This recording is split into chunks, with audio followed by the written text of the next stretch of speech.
Aimiwe, directeur exécutif de l'Union nationale des coopératives de producteurs de soja du Bénin, UNCPS Bénin. Moi, je réponds au nom de Steve Kapoya Diamant. Je suis un exploitant agricole. Je suis le président de l'UNCPS Bénin. Merci. Okay. Moi, c'est Gilda Siné. Je suis responsable chargé à la commercialisation au sein de l'Union nationale des coopératives de producteurs de soja du Bénin. La compréhension simple qu'on peut avoir de cette décision, je dirais salutaire, du gouvernement est toute simple. La campagne dernière, il y avait eu une situation liée à l'exportation du soja brut où le gouvernement, l'État béninois, a fixé une taxe à l'exportation ou a revu la taxe à l'exportation et l'a portée à un montant de 140 francs. Ça fait que beaucoup d'exportateurs se sont désengagés et ont laissé les produits parce que selon eux, avec cette taxe, l'exportation ne serait plus rentable pour eux. Les producteurs se sont vus en difficulté et ont conduit des actions de plaidoyer qui finalement leur a permis de trouver un moyen d'écouler leurs produits via une opération spéciale de commercialisation. Cette opération a été évaluée et les forces et les faiblesses de cette opération ont été analysées ensemble. Les producteurs ont poursuivi les actions de plaidoyer et ont demandé à l'État de revoir un peu certaines conditions pour leur permettre de mieux organiser la campagne cette année en tirant leçon des difficultés qu'ils ont rencontrées la campagne dernière.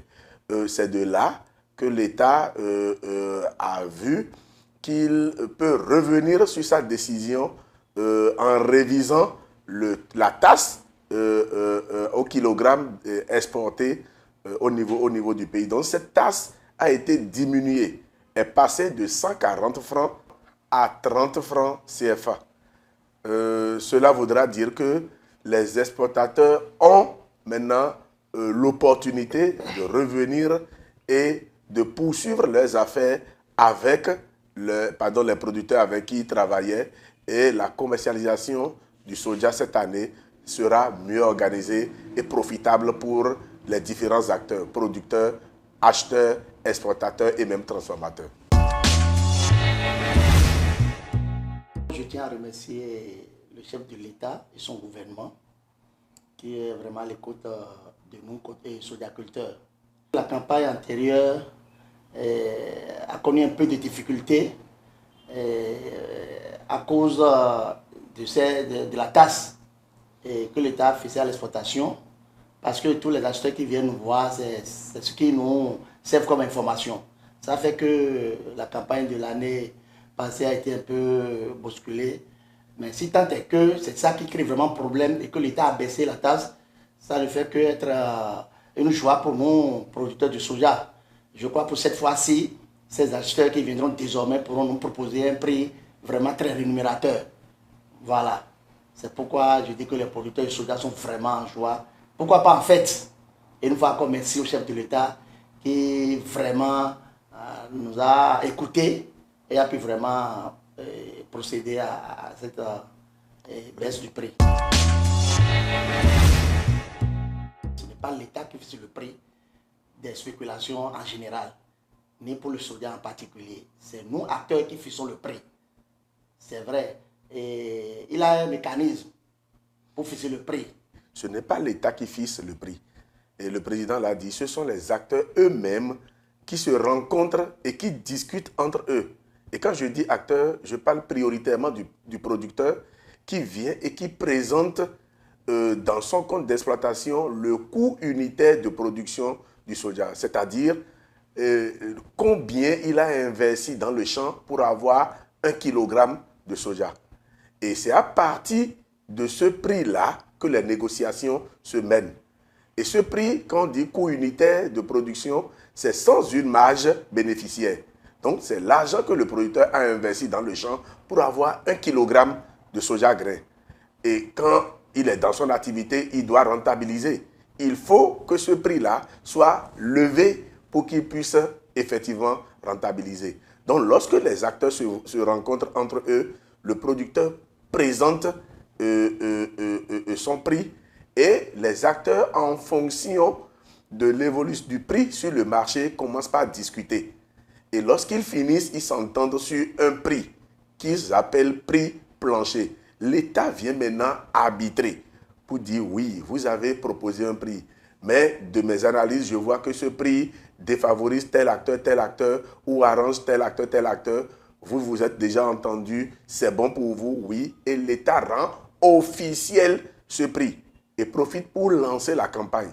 Donc, c'est l'officialisation du prix qui revient à l'État, mais ce sont les acteurs qui proposent le prix. Ce prix est appelé prix plancher. Mais c'est quoi un prix plancher? C'est important de le préciser également. Généralement, on dit le prix plancher, c'est le prix auquel il faut acheter le soja grain. Ce n'est pas ça. C'est le prix en dessous duquel vendre le soja ne profite plus au producteur. Donc, c'est le prix à partir duquel les négociations doivent commencer avec le producteur. Je crois que oui, et la non-fixation de ce prix plancher pourra créer un peu de problèmes sur le terrain.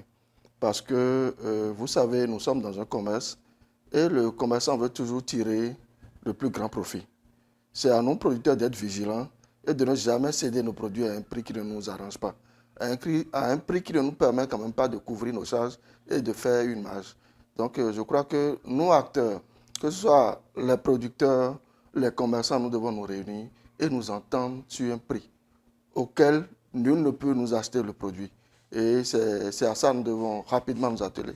Aller à une rencontre avec nos membres, avec les acteurs commerçants pour rapidement monter sur les créneaux pour que, après ce communiqué, les gens ne viennent pas sur le terrain créer d'autres problèmes, profiter de ça et faire de n'importe quoi. Non, je crois que le fait que l'État demande que tous les produits passent par le port de Cotonou, c'est une très bonne chose parce que non seulement ça nous permet d'avoir une idée claire de la production nationale, parce que tout ce qui passe par les frontières terrestres ne sont toujours pas évalués. Donc, je crois que ça, c'est une bonne chose. L'autre aspect de la chose, c'est que ce n'est pas le producteur qui exporte. Ce n'est pas le producteur qui exporte, ce n'est pas le producteur qui amène à Cotonou. Nous organisons la production au niveau nous organisons la commercialisation au niveau des magasins et nous discutons des prix avec les commerçants. Si ça arrange le commerçant, il vient nous chercher le produit. Donc pour nous, que ça passe par le port de Cotonou ou pas, je crois que ce n'est pas un débat. Pour nous, c'est de vendre nos produits, même Borsan ou au magasin. Mais le plus souvent, nous organisons la commercialisation au magasin, quitte aux commerçants de venir enlever pour aller à Cotonou. Comme l'a dit le résultat de la commercialisation, aucun producteur n'exporte son produit. Aucun producteur n'exporte son produit. Donc, vraiment, il faut qu'il voit aussi avec l'État. Parce que l'État est en train de proposer aujourd'hui, c'est le bien-être de nous tous. Parce que nous avons besoin des voies dans le pays. Si vous connaissez Kalalé, Niki fait 41 km. Mais vous faites plus de 5 heures de temps. Mais avant de butimer, l'État a besoin de moyens. Mais si la production ne passe pas par le port de Cotonou pour que l'État prélève au moins les 30 francs qu'ils ont proposés, où ils vont trouver de l'argent pour pouvoir nous réfectionner les voies. Donc, je demande pardon à ces acheteurs de respecter ce que l'État a dit. Et une fois encore, merci au chef de l'État de nous permettre de fixer un prix plancher. Parce que sans un prix plancher, vraiment, un producteur nous ne pourrons pas nous en sortir. Je m'en vais m'adresser à nos membres, aux coopératives communales, car cette décision, c'est une opportunité pour nous de nous mettre ensemble, de faire la mise en marché commune comme nous avons l'habitude de le faire pour écouler nos produits. Ne nous laissons pas manipuler par les commerçants qui viendront acheter le produit à un prix qui ne nous arrange pas. Passons nos produits par nos coopératives afin que cette union que nous formons soit plus forte et que l'Union nationale continue de faire des plaidoyers à l'endroit des gouvernements afin que la production de soja puisse s'imposer et que cette filière devienne une filière plus imposante et plus forte. Oui, je m'en voudrais de ne pas dire un sincère merci à tous les producteurs qui ont appuyé leur fêtière dans ce processus de plaidoyer. Et un grand merci également à l'endroit du gouvernement, à l'endroit du ministre de l'Agriculture et surtout le ministre d'État en charge de l'économie et des finances qui est venu rencontrer les acteurs à Parakou la veille de la prise de décision. On peut dire que c'est le sauveur parce que ce sont eux qui sont allés parler au chef de l'État pour que la décision sorte. Mais qui dit merci demande également d'autres choses.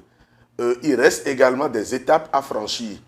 L'étape de fixation du prix plancher par les acteurs est une étape importante et le suivi de l'étape du lancement de la campagne de commercialisation.